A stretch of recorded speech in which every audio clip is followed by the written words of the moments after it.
Sosok dokter berinisial MH mendadak jadi perbincangan setelah namanya disebut Hotman Paris lewat postingan terbaru di Instagram Sabtu 10 September 2022. Dalam video tersebut, Hotman Paris meminta kepolisian untuk segera memeriksa Dr. MH terkait kematian santri Pondok Pesantren Darussalam Gontor asal Palembang. Dr. MH mengeluarkan surat soal kematian santri tersebut lantaran sakit, padahal faktanya meninggal karena tindakan pengeroyokan dilakukan sejumlah santri lainnya. Pihak keluarga AM mendapat kabar putra mereka meninggal dunia pada Senin 22 Agustus 2022.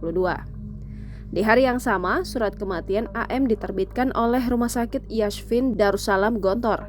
Surat itu menyatakan korban meninggal akibat sakit. Dikutip dari Kompas.com, dalam surat tersebut tertulis dokter bernama Muklas Hamidi yang menyatakan korban meninggal karena penyakit tidak menular.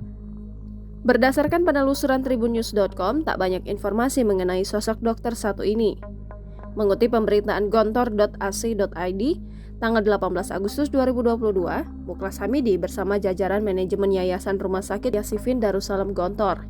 Ia menjabat sebagai kabid pelayanan. Selain itu, Muklas Hamidi diketahui membuka praktik di kawasan Desa Gandu, Kecamatan Melarak, Kabupaten Ponorogo. Tempat praktik Muklas Hamidi ini satu kecamatan dengan Pondok Pesantren Gontor. Nama Muklas Hamidi tercantum dalam direktori anggota Ikatan Dokter Indonesia. Di situs ID tertulis dirinya berasal dari Ponorogo.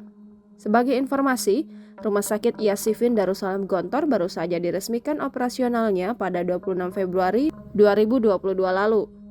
Dikutip dari situs Kominfo Provinsi Jawa Timur, peresmian tersebut dilakukan oleh Gubernur Jawa Timur Khofifah Indar Parawansa. Rumah sakit milik Gontor ini mempunyai akun Instagram bernama rs.yashfin. Namun, saat ini akun tersebut dikunci. Jangan lupa subscribe, share, komen, dan like ya!